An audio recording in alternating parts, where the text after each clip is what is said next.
I'm Kenny Lowry, and today we're going to talk a little bit about winterizing your fountain. Now, I wanted to show you specifically what I do to the jars. This one I'm going to, from start to finish, I'm going to unplug it. I'm going to unscrew the copper pipe up there, and I'll show you up close on some of the things after I've done it, and talk to you a little bit about what you need to do for winter. We have over 100 fountains here. I've been winterizing fountains for 20 years, and I haven't lost a fountain to winter. I make sure that there's no water in there, at least not enough water in there that can hurt it. You're going to have to make those determinations on your end as to where you're at in the country, how cold it gets. As a general rule, and you can't hold me to this, if you're in an area, say, that it doesn't drop below 20 degrees ever, then you're probably not going to have to do anything. You got to remember, your ground temperature is a lot warmer than your air temperature in the wintertime. So, like here where I'm at in this region of the country, the ground temperature is about 56, 57 degrees.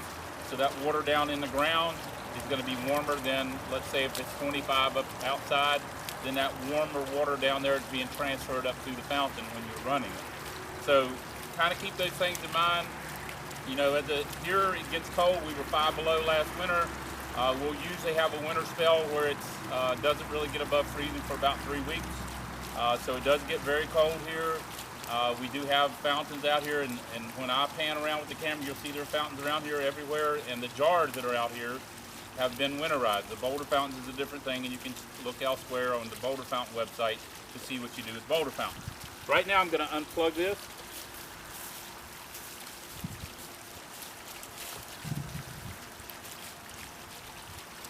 I'm unplugging the light, I'm unplugging the fountain, and now what I want to do is unscrew this copper pipe. Now, your copper pipe in here is threaded. If you got the fountain from us, almost all of our jars have a threaded copper pipe. We have a light mounted to this, and that light has a cord.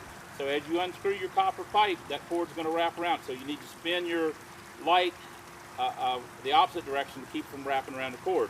Now, if you can unscrew it that way. Usually I take the pliers here, kind of stick down in the pipe, and I'll kind of turn it loose till I get it loose enough to do it by hand. And I'm just unscrewing. I'm not wiggling it back and forth. You don't want to shake it back and forth and break your bond there on the bottom, so you want to make sure that you do that kind of gently, but you are going to unscrew it.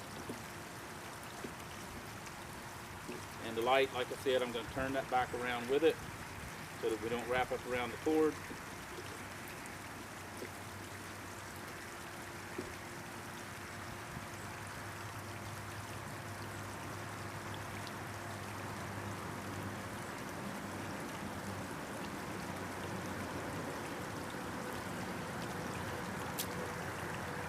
The water's cold.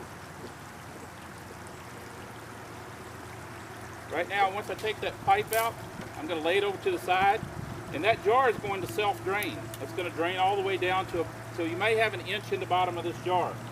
Now, that inch in the bottom has never been an issue for us. If you're concerned about that inch of water, I tell people to take a mop or something. You don't need to move the jar. Take a mop, get the rest of the water out. And on most of these jars, this one's kind of a wide one, but you can get these saucer bottoms, like you can get that you're going to set under a potted plant in your hardwood floor. They come in different sizes. You can get that set over top of it, and then once it's dry, no water or rain can get in it. Here we don't do that. This is where you got to make the call yourself. But this will self-drain. There'll be about an inch of water in there. If you come here in the wintertime, it's 5 below. There's going to be an inch of water in every one of these jars here. I've never lost a jar to that, but there again, you're going to have to make that call yourself. Right now, I'll grab the camera and take a close-up look. Now, the jar is self-draining, so it will drain entirely down. And then, that inch of water will be there in the bottom. You can see it's already draining down. It's going to fill that reservoir up and overflow that reservoir because all the water that was in that jar is going down into the reservoir. Reservoirs don't matter if it freezes. It doesn't matter where you're at. It's like an ice tray in your freezer.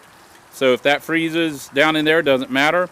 If you're in very cold areas, then you might want to remove the pump because it might freeze solid down there and then freeze inside the pump as well and maybe bust your pump. Now here I do not remove the pumps. There again, our air temperature in the wintertime, our average daily high on the coldest day is about 44. Nighttime gets down to about 20.